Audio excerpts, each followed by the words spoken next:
కొబ్బరి అన్నం ఇవాళ ఫస్ట్ టైం చేసిన. కొబ్బరి ఇది మనం కొట్టినాం కదా.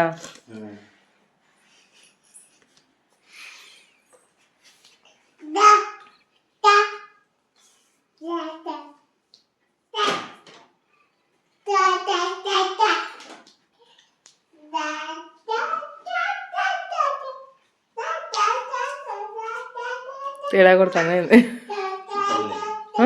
బాగుంది నిజం చెప్పు. నిజంగా నిజం చెప్పు, వీడియో కోసం కాదు కానీ. నిజంగా చెప్తున్నా బాగుంది. బాగుంది.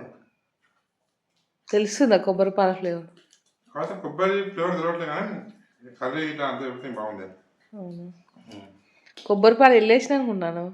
కర్రీలు వేసిన. కర్రీలో కాదు, రైస్లోనే కొబ్బరి చెప్తా కానీ ఇదైతే బాగుంది అంటే వెళ్ళేసినా అర్థం లేదు నాకు ఫ్లేవర్ కూడా తెలియట్లేదు.